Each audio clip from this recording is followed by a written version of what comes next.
韭菜种子闲啊，你倒是你线下你的私信我呀，你又不私信我是吧？你不私信我，我怎么知道呢？我知道是谁要买呢，对不对？买种子永远为你守候，你是在哪里呀？你在哪里呀？你现在播种的话，可能说温度要是高的情况下，就有点费劲啊，有点费劲。这2天我们合肥这边温度不是太高，这要是种的话也是可以的，也是可以的。但是下雨它怎么种呢？是不是？除非在那个大棚里面，对吧？除非是大棚里面可以，要不然的话是不行的。不对，今天我要换个字放哎，我要换个字放哎。你在上海啊？在上海现在种的话，算是有点迟了，但是真要是种呢也可以。可能说相对来讲，韭菜种子的出芽率呢可能会受点影响，温度高会受影响。你在育苗期间呢，可能管理的要更加细致一点，比如说早晚各浇1遍水，是吧？然后整个那个育苗期间呢，咱们要搞那个遮阳网，把那个韭菜就把那个旗面给它盖上，给它遮上，降低温度。像这样的情况下可以，要不然的话，你要是做不到的话，像这个情况你要是做不到的话就很难的。就是能做到这几点的话，出苗率的话也是不敢保证，就是说多少出苗率的，因为毕竟季节过了嘛，是吧？温度有差别嘛，对不对？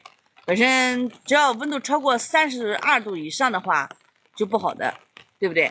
超过32度以上的话就出芽率啊各方面都会有影响的。所以这个像这个时候买种子，你要出芽率的话，人家厂家是不会给你包那个出芽率的，那都是完全有能耐你就能那个育苗，没有那个育苗经验的就不建议育苗了，等立过秋以后啊，天气越来越凉快了之后呢，再育苗的话就行。其实你要是像你这个情况，你要是早一点的时候，是吧？3、4月份的时候，4、5月份的时候就可以育苗了嘛。你为什么要搞到现在才买韭菜种子呢？对不对？有点太晚了。就是说那个农业种植这一块是要抓住季节性的，错过季节的话就得等下一年了，一样的，韭菜种子也是这样子的。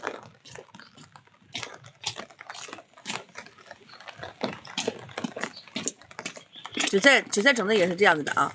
欢迎海鸥的风，我的妈嘞，一千上秒！这下的雨，我不知道我要到家里来，我到家里来给你们随便呱呱蛋嘛，聊聊天嘛，随便聊聊天嘛。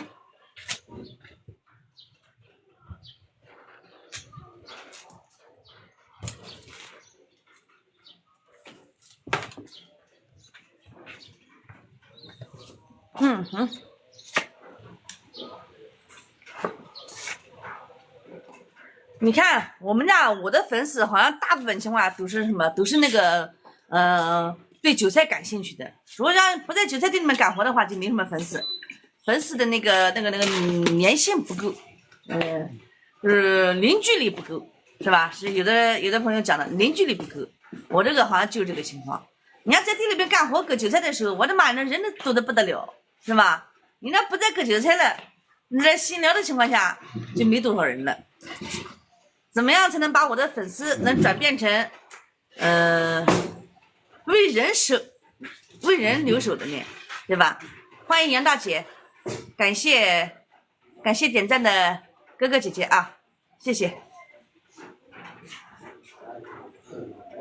农作物零农残技术，就讲那个农作物零农残技术，就说这个韭菜这个啊，咱们就说韭菜，下雨了嘛？对，在下雨，下的不大，下的雨下的不大的话，但是在雨里面待着也不行，在雨里面待着也是不行的。就是关于那个韭菜打除草剂这个问题哈，昨天呢，我在一个直播间听他们讲，他们韭菜割完了之后打什么？打草甘膦。韭菜割完了之后，4个小时之内打草甘膦。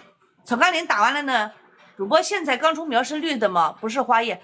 对，现在刚出苗子的时候是不对吧？那个现在刚出来的时候是红的，不是绿色的，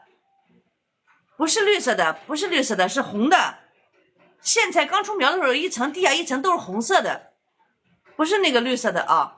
那除非那个苋菜是有那种绿叶苋菜，不是红叶的绿叶苋菜的话，它是那个绿叶的。正常的话，红苋菜出来的话都是红色的，都是红色的。就在讲那个韭菜打药的问题哈，我就在讲，你看这边刚割完韭菜，那边打草甘膦。本身草甘膦的话，那东西对人体